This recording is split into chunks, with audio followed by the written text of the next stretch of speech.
extremely concerning situation. As your report said, this really has been a fraudulent show trial. We shouldn't give it any credibility whatsoever.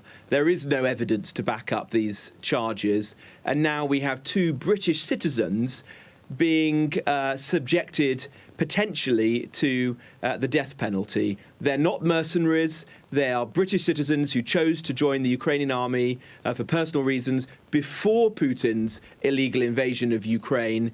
They were captured by Russian forces in Mariupol, and they should be being treated in accordance with international law and the Geneva Convention, which certainly precludes show trials, kangaroo courts of this kind, and the death penalty.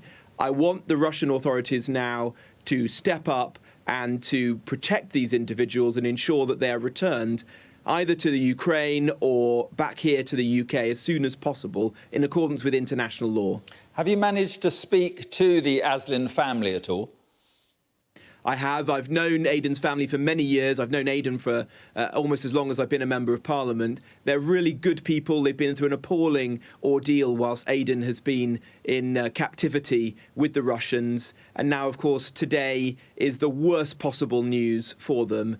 What we want to see now is the Ukrainian government doing what it can to broker their release. And I've asked the Foreign Secretary, Liz Truss, to summon the Russian ambassador to meet with her or one of her ministers as soon as possible to seek assurances about Aidan and Sean's safety, because it cannot be right that British citizens are treated in this manner, irrespective of the circumstances. No one carrying a British passport should be put on a show trial from the Soviet era and then sentenced to death in this manner.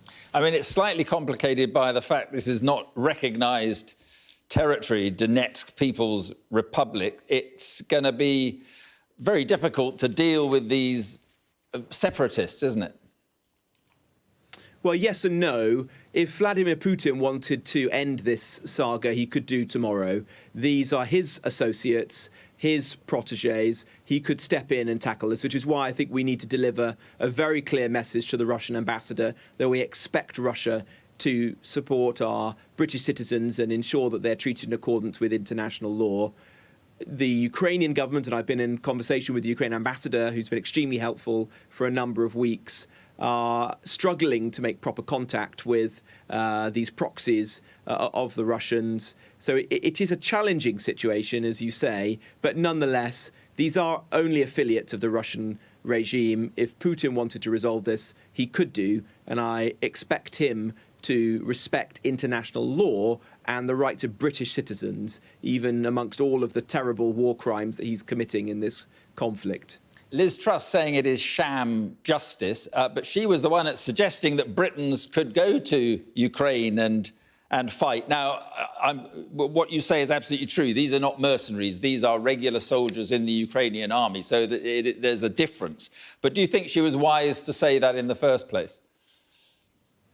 Well, I don't think it's sensible for British citizens to go and fight in foreign wars, because obviously there are immense risks when that happens. But I think in these cases, it's extremely important that we don't give any credibility to the lies, frankly, that are emanating from this show trial or from the Russian regime. These are British citizens. For personal reasons, they are in Ukraine some time ago. They chose to join the Ukrainian army before the invasion and were perfectly normal, paid-up members of the Ukrainian armed forces. They were captured in conflict, and international law is absolutely crystal clear. You should be treated properly in accordance with the Geneva Convention and returned to your home country at an appropriate time. There are prisoner swaps happening between the Ukrainians and the Russians, and Sean and Aidan should be part of one of those as quickly as possible. Instead, for political reasons, the Russian government's proxies have hooked them out of that and put them on this process, this kangaroo court.